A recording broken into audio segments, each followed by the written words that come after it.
This is a video for AQA Further Pure, second order differential equations 1, homogeneous equations, 1.2, auxiliary equation method for second order differential equations. So a reminder about second order differential equations. They are ones in which we have a highest derivative which is second order, and here that would be d2y by dx squared.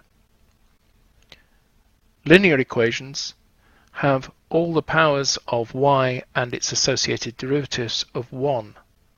In this example, we've got a dy by dx cubed, and therefore this is not a linear differential equation, and we won't be solving this within the context of these videos. So to find the general solution of this differential equation, we first of all form the auxiliary equation.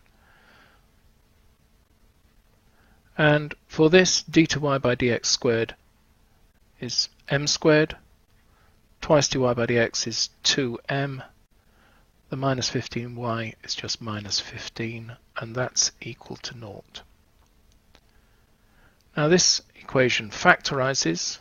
It's m minus 3 times m plus 5, which is equal to 0, which gives me two values for m. M is equal to 3, or m is equal to minus 5. Now I know that the general form for this is going to be y is equal to ae to the mx. That's what I'm looking at. Y is equal to ae to the mx. The problem being that I've got two values for m. So my general solution has two parts to it. It has y is equal to ae to the 3x, that's from the m equals 3 part, plus be to the minus 5x, that's from the m equals minus 5 part. There is that written up more neatly for you. There's the auxiliary equation, which we go on to solve, which gives rise to two parts in the general solution.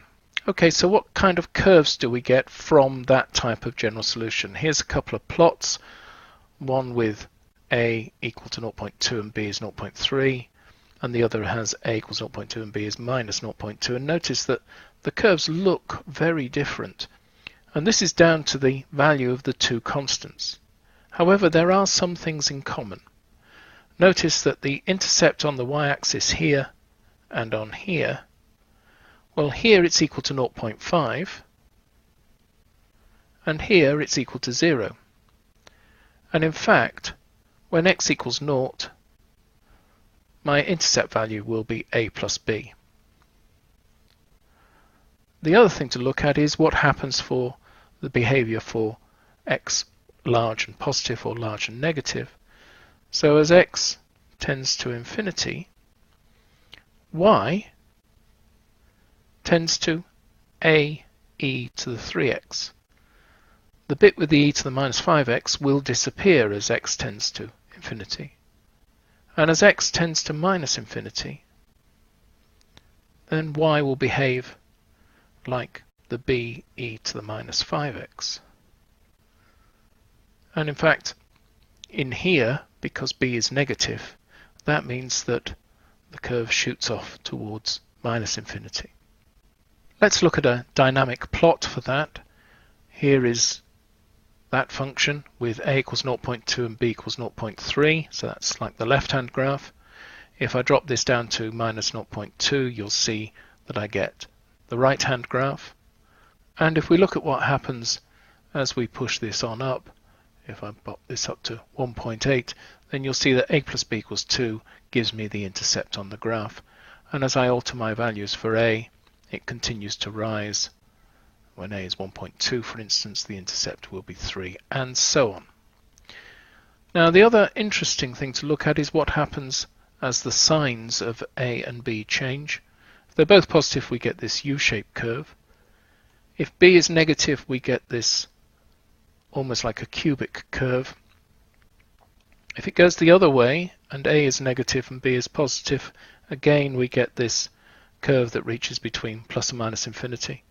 And if they're both negative, then we get this U-shaped curve, but it's inverted. So the family of curves generated by this function are very much more complicated than we have previously seen for first order differential equations.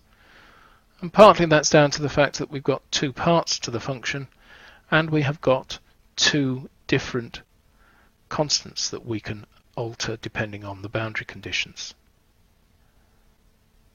So in general, if we've got a differential equation, second order linear differential equation with constant coefficients of this form, then we can form its auxiliary equation, which is here, and then we solve that auxiliary equation.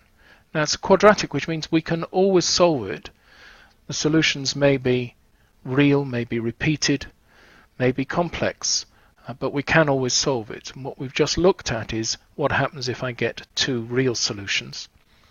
So if I get two real solutions, let's call those lambda 1 and lambda 2, then I get a general solution which is of this form: a e to the lambda 1x plus b e to the lambda 2x.